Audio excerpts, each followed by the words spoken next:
Pisanje, imam občutek, je zelo povezano z branjem.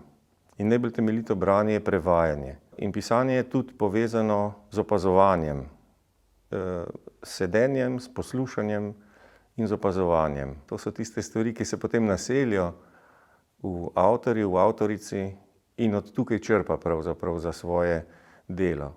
Zdaj, ne vem, če piše za otroke, če piše za odrasle, jaz v glavnem pišem, potem pa vidim, ko je napisano, za koga bo. Ponavadi je za otroke, ker mi je ta svet otroški domišljije, nonsensa in igre bližji.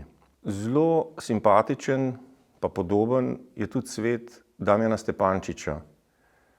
Z njim se srečava vsake toliko časa, mogoče enkrat ali pa dvakrat na leto zdaj, ampak se pogovarjava naprej od tam, kjer sva zadnjič končala.